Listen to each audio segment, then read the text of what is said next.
Well, I know our time is drawing short. So the main question of this podcast is, which you kind of already told a few stories, but I always ask my guest, and I know the answer here is already yes for you, but I always ask my guests, I would love to hear a story or stories where you feel like you've witnessed something magical or miraculous in your life or something inexplicable, and how did it change you? Mm,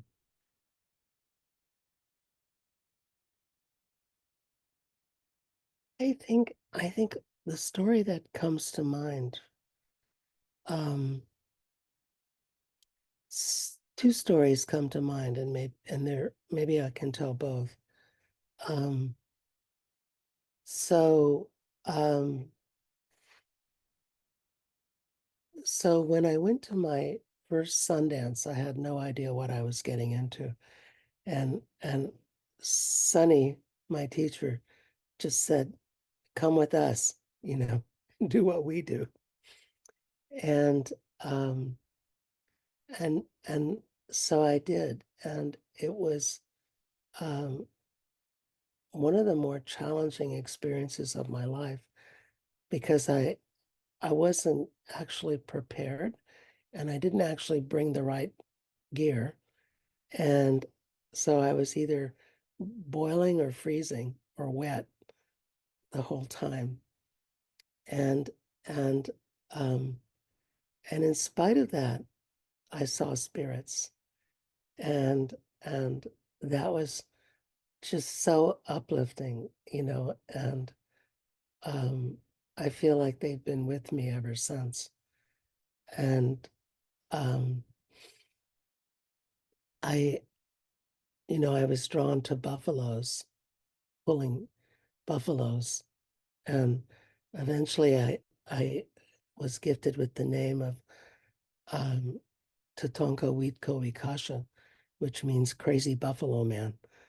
So, so, um, so I would say, on the one hand, Sundance has always been a source of transformation and inspiration for me.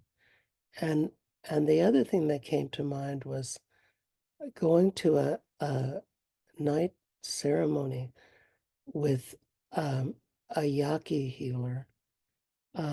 We had brought a woman who had cancer to him for work, and um, I think I wrote about this in one of my books. I can't remember which one, but um, so we smelled while he was working on her. We smelled roses, and we saw several of us saw what we interpreted to be the face of the Virgin Mary in the clouds, and she saw it too, and it was just magic. And when she went home, her tumors had she'd had multiple tumors and they had coalesced into two, and they could both be removed. And and that was just incredible. And I'm totally aware that I didn't make that happen. I mean, I was just there for the ride. So, but that was transformative in so many ways because, you know, um, it's not just um, sort of Hispanic Catholics who get to see the Virgin Mary on the side of barns. Welcome to Arizona and New Mexico, by the way, as you well know.